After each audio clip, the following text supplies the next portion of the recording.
situaciju. 1878.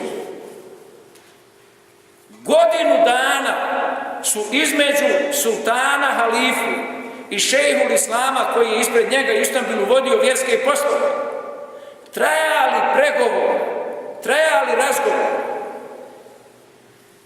o statusu i o položaju nas muslimana kao vjernika na ovim prostorima. I nakon godinu dana Austro-Ugarski car se složio sa potpunim našim pravima i vjerskim slobodama i vjerskom ravnopravnošću i složio je se da mi imamo vjersku, duhovnu, institucionalnu, organizacijonu i svaku drugu vezu sa hilafetom u Istanbulu i sa šejhom islama. Ali radi praktičke organizacije vjerskog života, radi praktične organizacije života, donosi se odluka da se 17. oktobra 1882. godine ovdje ustanovi sui generis, svojevrsna institucija i organizaciona forma koja će voditi izvanjsku organizaciju vjerskog života. A to je institucija Reisul Uleme i Ulema i Medžlis. Ulema i Medžlis. I nama se zadržava pravo da mi imamo vezu sa hilafetom u Istanbulu.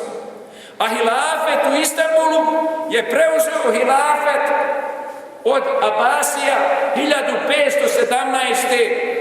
U Istanbul je došao posljednji abasijski halifa, a Abasije su preuzele hilafet od Emevije, a Emevije su preuzele hilafet od Hulefaj Rašiduna, a Hulefaj Rašiduna su silsilo došli posle Muhameda a.s. Kad je 3. marta 1924. godine Kemal Atatürk donio odluku da ukine instituciju hilafeta.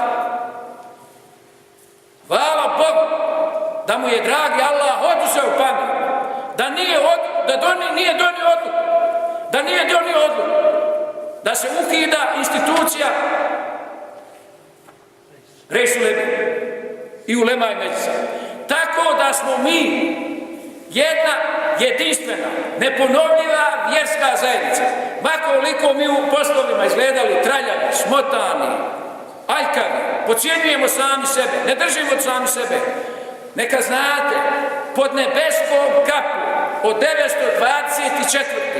do danas, a ako Bog da, to će i dalje se nastaviti, ne postoji ni jedna vjerska zajednica koja baštini kontinuitet, identitet, vezu, halku i kod sa hilafetom, od preko hilafeta Osmana, preko hilafeta Abasija, hilafeta Emevija, hilafeta Hulefaj Rašiduna, do Muhameda a.s. osim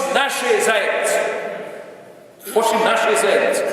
Jer je hilafet 1924. ukinut.